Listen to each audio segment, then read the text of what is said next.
Bueno, ¿para qué decirle que hemos tenido una semana bastante emocionada, bastante, em, sí, emocionante, vamos a decirlo así, por no decir otra palabra más bonita quizás o más detallada.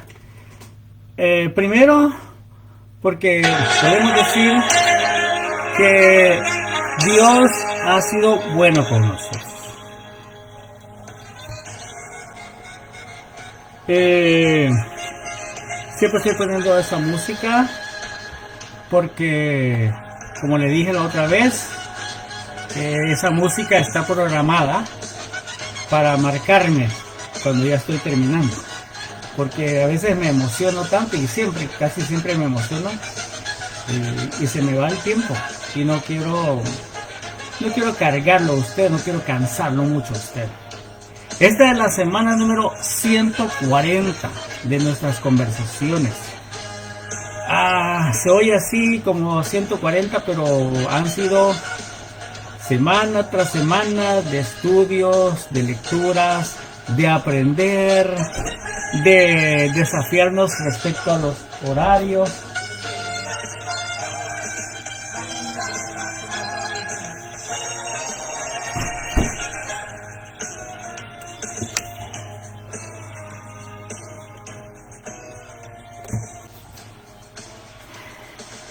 Bueno, ha sido una semana pues emocionante, ¿verdad?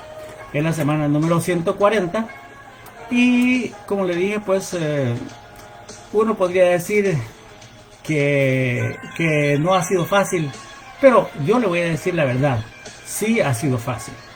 Ha sido fácil porque para mí es una delicia estudiar, para mí es una delicia leer, aprender, conocer y aparte de eso, la delicia de compartir con ustedes, mis Face y amigos alrededor del mundo.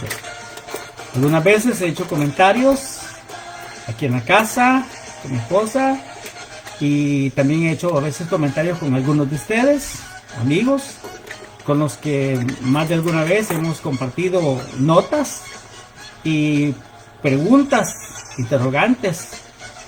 Y pues como le dije, hemos llegado a la semana número 140. Este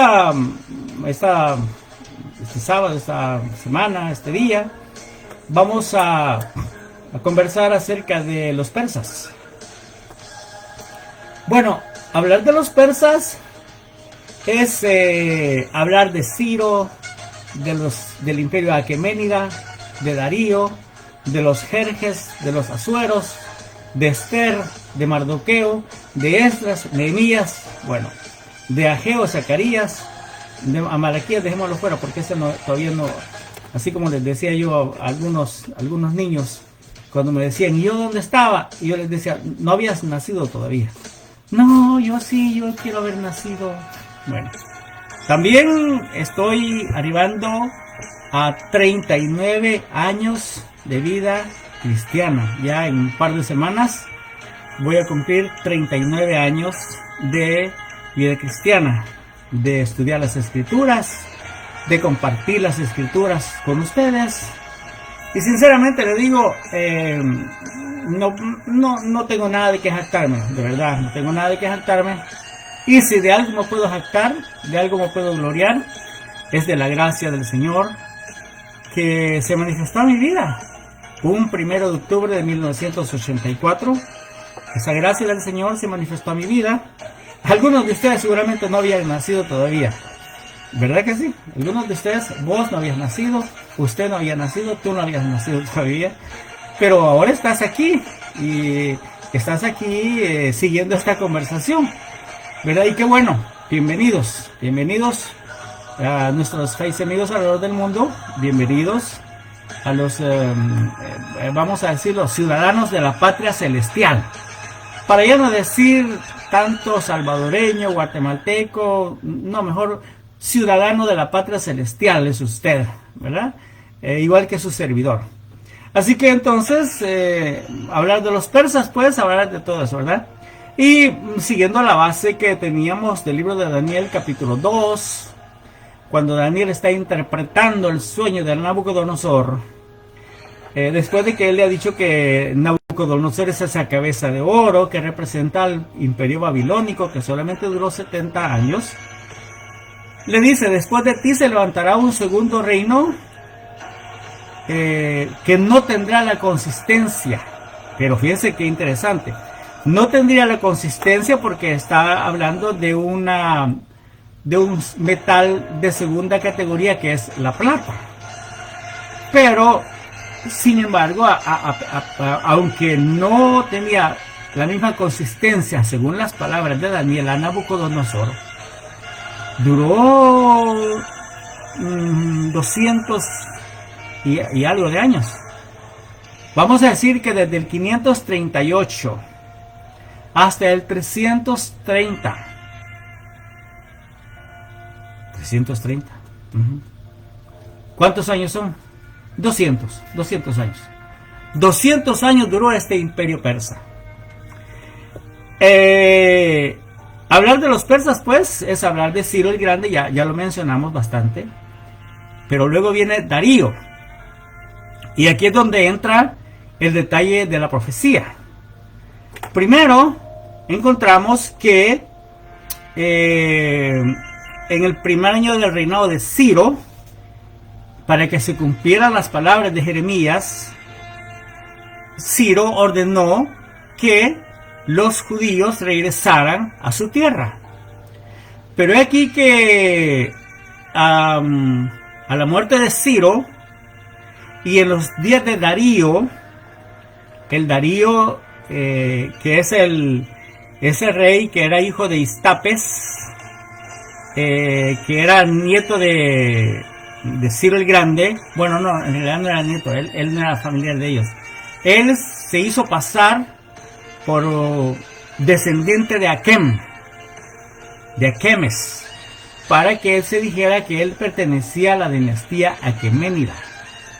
Si usted tiene la oportunidad de leer algo sobre las inscripciones de Behistún, así se llama, Behistún, las inscripciones de Behistún, usted se va a maravillar ahí de cómo Darío cuenta la historia de dónde viene él. Entonces ahí vea, búsquelo, las inscripciones de Behistún.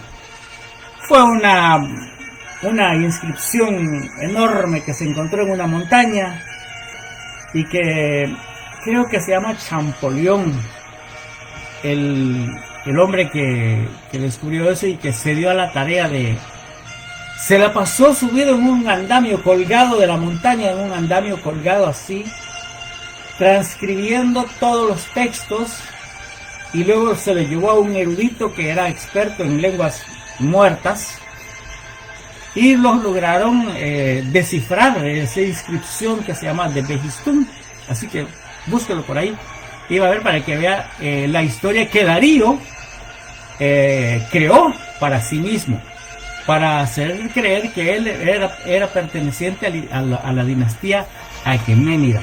Bueno, pues a este Darío, los habitantes del otro lado del río le mandaron una carta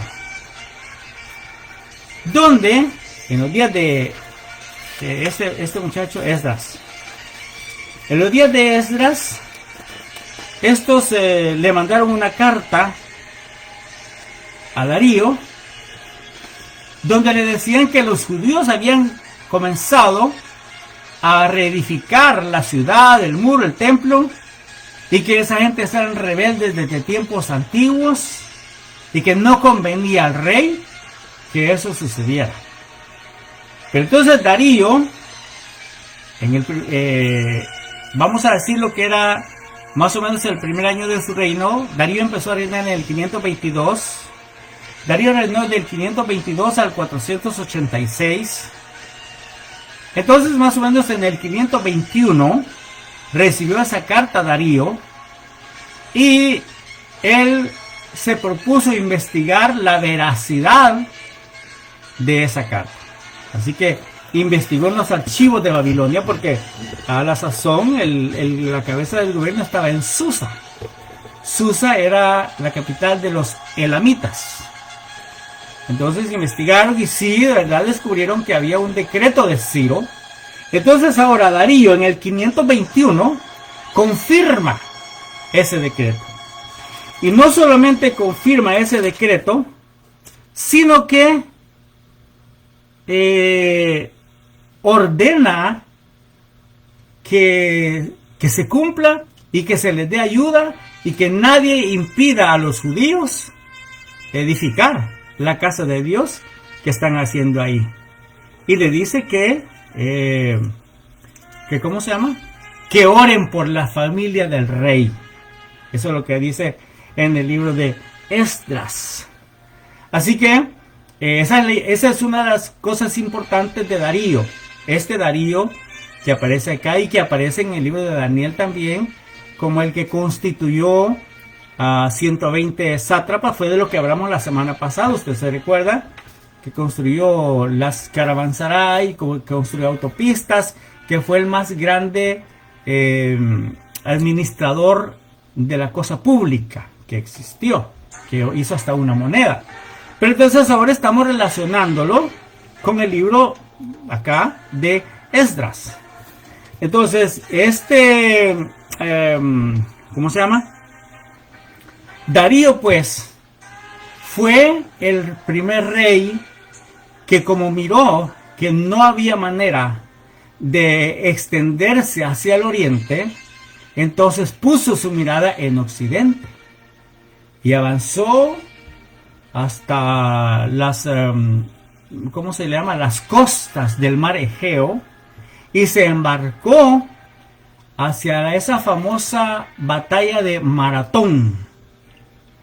Cuando los griegos ganaron la batalla de Maratón, derrotando a los persas, que eran incontables, sus naves, sus tropas, sus ejércitos, se consideraban la armada invencible en esa época. En el 490 fue la batalla de Maratón. Entonces había un hombre que pasó a la historia como el que corrió la primera maratón de la historia. De ahí es donde se deriva el nombre de esa famosa carrera que se llama la maratón de Boston, la maratón de San Cristín, la maratón de no sé qué, que la gente corre, me parece que 40 kilómetros o 41 kilómetros, algo así, no recuerdo exactamente cuánto es.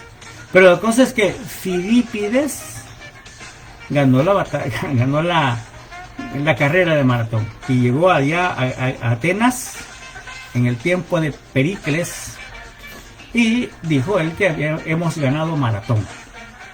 Los persas fueron retirados. Ahora, ¿por qué a esta se le llamaba guerras médicas? O sea, la primera guerra médica fue esa.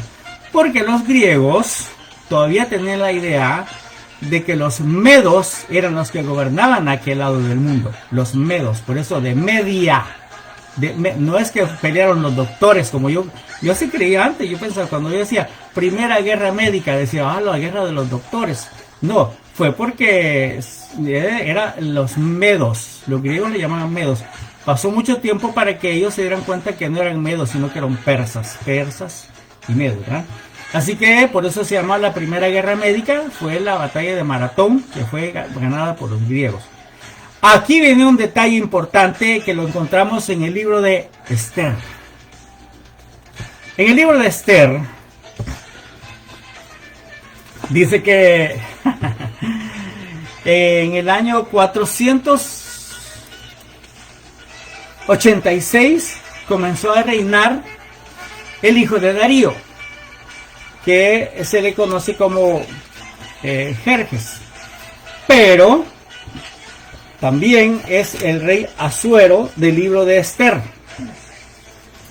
porque en el año tercero, o sea, del 486, réstele 3 años, llegamos al 483. Bienvenida, Ivonne, saludos hasta Sibar. En el año 483, o sea, en el tercer año del reinado de este rey, que acá le llama Asuero, pero que era Jerjes, hijo de Darío. Fíjense que nosotros leemos en el libro de Esther que dice que él hizo un banquete y que quiso mostrar la grandeza de su reino y todo eso, ¿verdad? Eso es lo que leemos en la Biblia. Pero ahora cuando nos vamos a la historia y vemos el otro lado de la Biblia y vemos la historia, pues eso es lo emocionante que le digo. Y es que la historia dice que el rey Jerjes quiso mostrar a todos sus aliados el inmenso poder que tenían ellos y que serían capaces de ir y derrotar a los griegos para tomar venganza de que su papá fue vencido en Maratón. ¿Ve? Entonces el banquete que él hizo era para mostrarles a todos y para convencerlos, en otras palabras, para convencerlos de que vinieran a la guerra a pelear contra los griegos, a vencer a los griegos, porque cómo era posible que el ejército, que la armada invencible había sido humillada en Maratón. Así que se los emborrachó a todos. Después hizo llamar a la reina para que la reina también, porque acuérdese usted que las reinas en estos imperios siempre como que tenían cierta influencia, cierta influencia sobre los reyes. Y por eso muchas veces los consejeros se hacían al lado de la reina para lograr algún beneficio, para lograr alguna legislación que favoreciera a alguna de las provincias. Lo que hacían era abocarse primero a la reina. ¿Bien? Así que mandó a traer a la reina a Basti. Y resulta que aquella no quiso ir. Ya, esa historia ustedes la han predicado, todos los predicadores, 100,000 veces. Y le han dado todas las aplicaciones habidas y por haber. Así que, ¿qué puedo decir yo? Sencillamente yo soy un conversador. Sencillamente yo soy alguien que estudia y que comparte con usted, ¿verdad? Platicando con unos amigos un día de estos, yo les decía que los títulos arruinan a los servidores de Dios, pero no, ¿verdad? Peter Wagner dice que el título da poder, y por eso es que aquellos hacen llamar apóstoles, profetas, maestros. Pero en realidad yo digo una cosa: ¿para qué queremos el poder? ¿Para qué queremos la autoridad? ¿De qué? O sea, ¿a dónde nos puede llevar tener el poder y la autoridad? Dígame usted, o decime vos, como decimos. No, aquí hay que mantenernos en la sencillez del Evangelio. Y si alguna bendición podemos llevar, la gloria sea para el que está ahí arriba, ¿verdad? Para el que está sentado en el trono y al Cordero. Sea la gloria, el honor, la alabanza y el poder para siempre. O como decís vos, forever and ever. Entonces, pero aquí pues no se trata de los títulos, ¿verdad? Entonces, pero los reyes persas estaban, en este caso pues, Basti, que era la reina, no quiso comparecer. Y el rey se enojó de gran manera, más que sus consejeros le susurraron al oído, todos los machistas, ¿verdad? Le susurraron al oído, no solamente contra el rey ha pecado, sino que contra todos nosotros, bla, bla, bla. Ya sabe usted todo el chambre que armaron ahí. Pero en el año 480 se fueron a la guerra, en el año sexto del reinado de Asuero, de que es Jerjes, ¿verdad? El Asuero de Esther es el mismo Jerjes de la historia, hijo de Darío.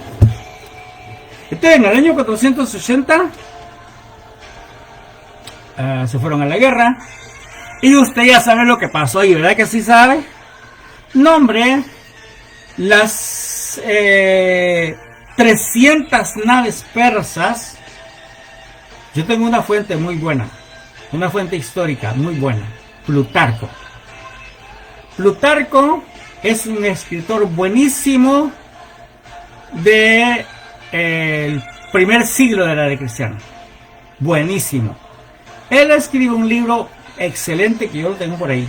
Se llama Vidas Paralelas. Plutarco es mi fuente en este caso.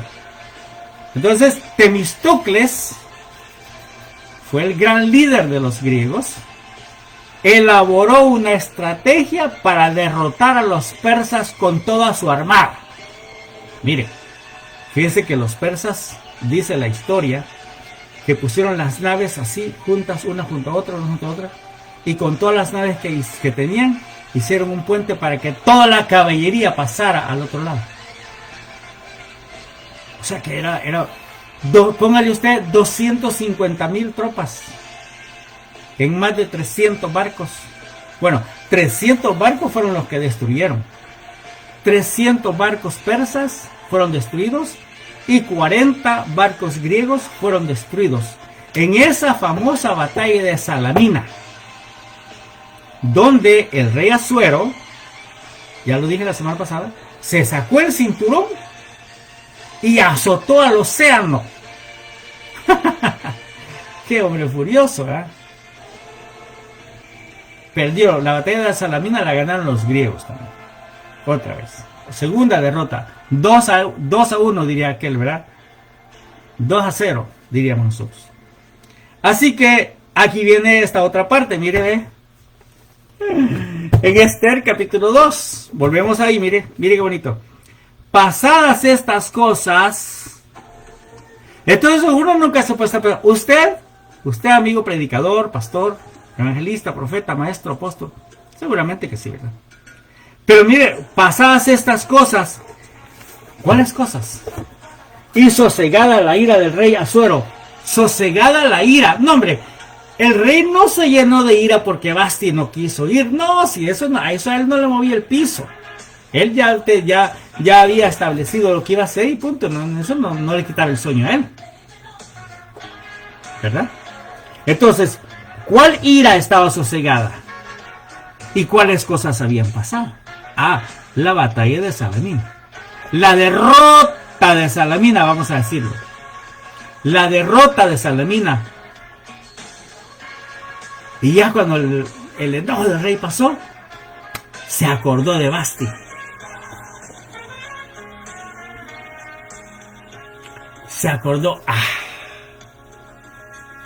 si esta me la paga, dijo aquí. Y entonces ya se habla, pero ahí está el punto, mire. Sosega. Es ahí donde yo quiero que usted eslabone el asunto.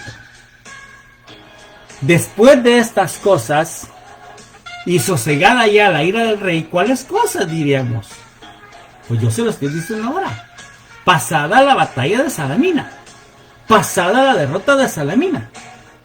Que habrá sido ahí por el año 480, en el año sexto de su reinado. Porque en el año séptimo, a ver, ¿dónde dice eso? En el año séptimo de su reinado, en el mes décimo, en el año séptimo, Esther fue llevada a la casa del rey. Ya estamos hablando del 479. ¿Verdad? 479. Entonces Esther fue presentada al rey. Y ahora, en el año 465, Artabano, así se llamaba, Artabano, era uno de los, ¿cómo se llama? Un trago de agua.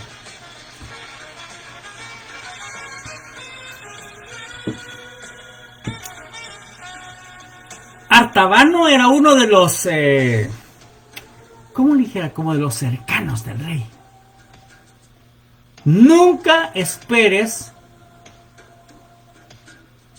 o mejor dicho, siempre debes estar preparado a que las traiciones vendrán de tus amigos más cercanos. Aquellos en quienes has confiado tu alma, tus sentimientos. Esos son los que te van a traicionar. Porque un lejano, uno de que casi ni habla contigo, él no te va a traicionar. Haga lo que haga, a ti no te importa, pero un cercano tuyo, así como Judas con Jesús, así. Un cercano tuyo, así como Judas y Jesús. Ese es el que te va a traicionar, ¿verdad? Entonces, Artabano era uno de los cercanos del rey. Y mire que ese lo mató. Ese Artabano mató al rey. Una noche del año 465, Artabano le dio muerte al rey, a este rey Asuero.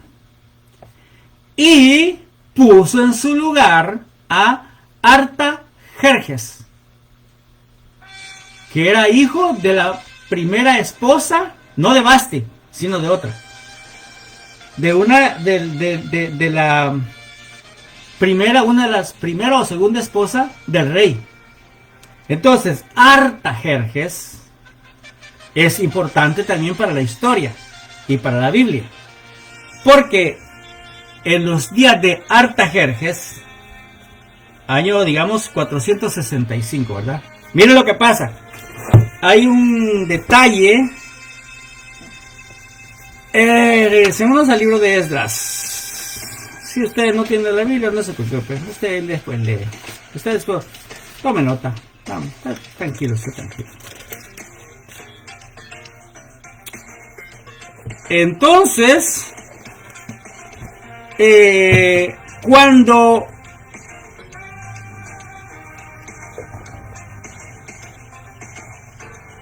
este rey Artajerjes, a la que interesante está eso, empezó a reinar en el 465. Entonces, en el año 457, o sea, a los 8 años del reinado de Artajerjes, él le dio una orden. Oye, qué interesante esto. No, por eso le decía yo, me he pasado una semana emocionadísimo estudiando esto y comparándolo con la historia y viendo lo que pasó y todo. Está bueno. A mí, como me encanta la historia, yo luego participo a usted. Y yo a veces digo cosas, y como usted sabe, digo yo. Y hay algunos amigos y mi esposa también me dice, ¿y cómo está seguro que usted, y cómo está seguro cuando decís como usted sabe? Y le digo yo, esa es una expresión desafiante. Porque si usted no lo sabe, entonces usted se va a ¿cómo se llama? Va a buscar para saber. Porque la razón de esta conversación es motivarlo a usted para que aprenda, para que estudie, para que lea, para que investigue, ¿verdad? Para que no se crea todo lo que le dicen, sino que razone, piense, cuestione, pregunte. Entonces, en el ¿qué año? 457, este rey Artajerjes le dio la orden a que, dice,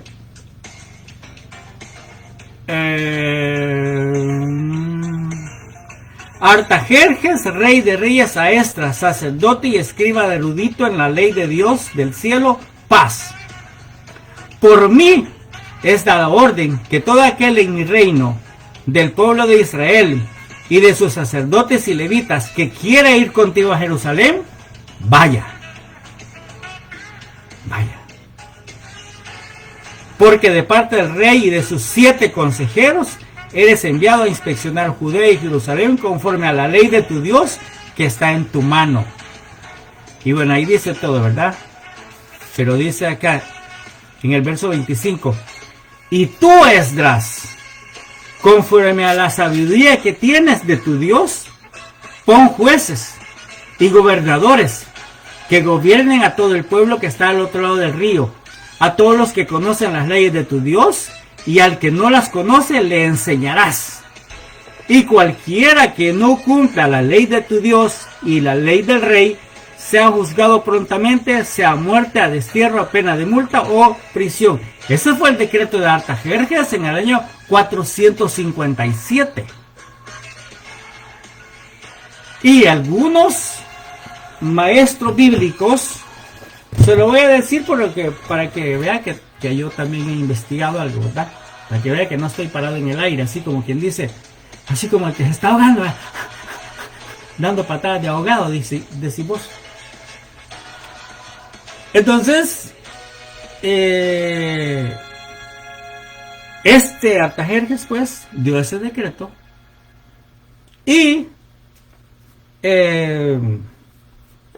ya se me olvidó la que quería decir, es que usted, hombre. Entonces él ordenó que regresaran. Entonces algunos maestros bíblicos, gracias, se me vino la idea otra vez. Algunos maestros bíblicos, algunos intérpretes de la escatología, dicen que ese decreto de Artajerjes del 457 es el que dio inicio a la profecía de las 70 semanas, porque ponen los años de 465 días. Así. Y llegan a la fecha en la cual parece que Jesús se bautizó en el Jordán, por ahí. No he estudiado muy bien ese punto, porque en realidad no es muy interesante, porque es una interpretación poquito jalada, diría yo. Está bien, ellos lo ven así. Entonces por eso ellos dicen que las semanas 70, o sea, las 69 semanas se cumplieron cuando Jesús fue bautizado en el Jordán. Pero según otros estudios que usted ya sabe, ya hemos hecho, hemos comprobado, hemos seguido, y basados en el calendario de 360 días, que es el que se usaba, llegamos a otra fecha. El decreto entonces de Artajerjes, al que nosotros nos atenemos para decir que es el inicio de la profecía de las 70 semanas, lo encontramos en el libro de Nehemías, capítulo número, ¿qué? ¿Cuál dijimos usted? 2. Estoy en Esdras, pero aquí estamos. Esdras, Nehemías, aquí está. Nehemías capítulo 2. Entonces acá dice que el rey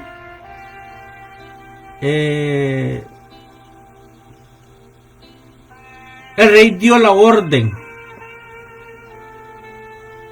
para que Nehemías fuera a reedificar los muros y a levantar todo lo que estaba caído en Jerusalén.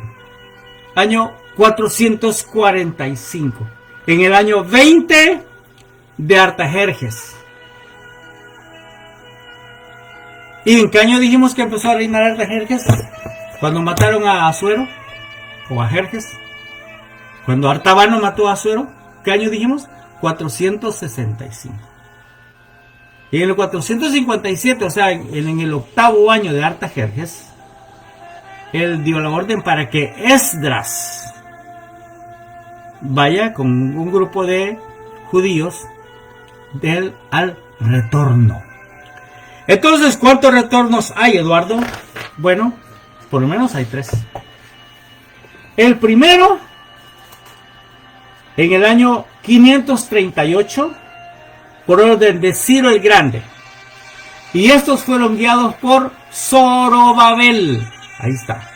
Según el segundo libro de las crónicas, no diga segunda de crónicas porque no es carta, ni diga segunda de Reyes, ni segunda de Samuel, como yo he oído predicadores muy buenos que dicen, abramos la Biblia en segunda de Samuel, o en segunda de Reyes, o en segunda de Crónicas. No sea Aragán, no es epístola, sino que es el primer libro de los Reyes. Y también otra cosa, hay que tener buena pronunciación cuando hablamos la palabra de Dios. Y también cuando conversamos con las personas hay que tener buena pronunciación, no se coma las letras, hombre, malcriado. Entonces, año 538, por orden de Ciro el Grande, y fueron guiados por Zorobabel. Según el segundo libro de las Crónicas, capítulo 36, versículo 23. Y el libro de Esdras, capítulo 1, versículos 1, 3 y 7. Ahí está hablando del decreto de Ciro. Primer retorno. Por eso es que a la conversación de hoy le puse los retornos. Le puse el tema general, los persas. Y abajo le puse los retornos, porque son 3 retornos por lo menos. El segundo, que fue en el año segundo de Darío, año 520, Darío, año segundo. Eso está registrado en el libro de Esdras, capítulo 6, versículo 1 al 8. Segundo grupo de personas que regresaron a Jerusalén. Junto con la carta, ¿se acuerda la carta donde Darío confirma el decreto de Ciro? Y el tercero, en el año 457, que fue el primer decreto de Artajerjes, en el año octavo de su reinado. El rey Artajerjes envió a Esdras para que Esdras enseñe la ley de Dios al pueblo y que ponga jueces y gobernadores en el lugar, y que oren por la familia del rey, y que hay de aquel que no obedezca a esa ley, según Esdras capítulo 7. Cuando se dio el segundo decreto de Artajerjes en el año 445, fue Nehemías y un grupo de gente nada más. Fueron hasta calladitos, dice él. Llegaron allá a Jerusalén y no le dijo a nadie a lo que iba ni nada. Llegó, caminó alrededor de los muros de la ciudad, caídos, todo estaba quemado, todo estaba destruido. Él dice ahí que no le dijo a nadie le dijo a qué iba ni nada, solo llegó allá. ¿Verdad? Entonces, acá, después de estos reyes, después de Artajerjes, vamos a decir que todos los demás reyes persas que vinieron fueron unos reyes, como quien dice, buenos para nada. Vino otro que se llamó Darío II, que le llamaban Codomano. Después vino un Artajerjes II. Después otro Artajerjes. Hubo una sucesión de Artajerjes hasta que apareció un Darío III, ya para el año 336.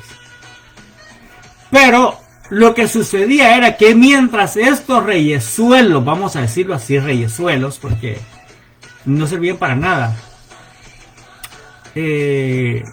mientras ellos se iban perdiendo la hegemonía, porque se rebelaron allá, los de Oriente se rebelaron. Babilonia se rebeló, volvió a ser un estado libre. Y también más al otro lado, Persépolis también se rebelaron. Y estos descendientes de los aqueménidas fueron encerrándose. Y por último solo les quedó Susa y Ecbatana, que era Susa, la capital de los elamitas, que está al sur, cerquita del Golfo Pérsico, al otro lado de los montes Sagros. Ahí estaba Susa, que era la capital de Elam, y hacia el oriente, un poquito hacia el oriente, creo que frontera con Turkmenistán o Afganistán creo que es ahí, estaba Persépolis, que se dice que allá estaba la tumba de Ciro, lo vamos a ver más adelante. Y también en Samarcanda está la tumba de Daniel, el profeta. Así que Estos reyes pues ya no, pero mientras esos reyes iban menguando, perdiendo poder, perdiendo hegemonía, en el lado de los griegos, se estaba levantando un movimiento, una alianza, vamos a decirlo, una alianza grande. Argos, Micenas, Atenas y las otras ciudades de Esparta, todas las islas del mar Jónico y del mar Egeo, estaban como pensando todo lo que se llamaba la Hélade, estaban como pensando cómo sacudirse el yugo persa, cómo echarlo de ahí, y comenzar ellos a crear algo diferente. Y en medio de ellos surge en Macedonia un gran guerrero, un gran líder en Macedonia, del que vamos a hablar la otra semana. Y vamos a ver cómo en los capítulos de Daniel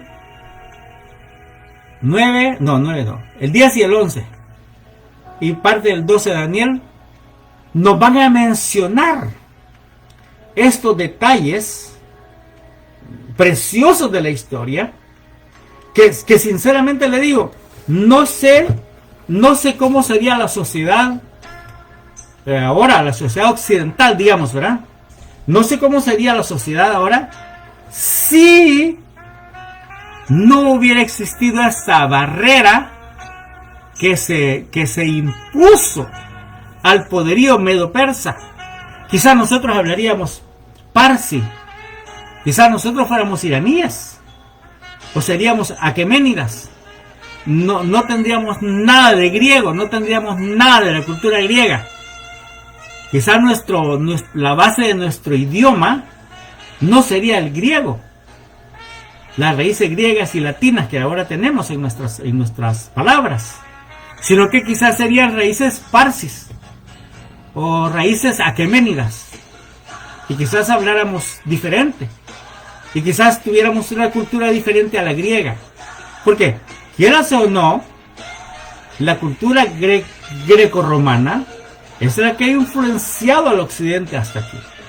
Si no, vea las columnas, vea los capiteles, vea las construcciones, véalo. Todo es greco-latino. El idioma es greco-latino. Todo lo que hablamos. Pero si estos personajes de los que vamos a hablar la otra semana no hubieran sido levantados para oponerse y para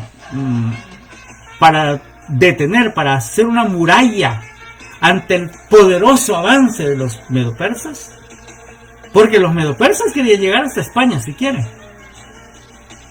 Pero heme aquí que un hombrecito medio ciego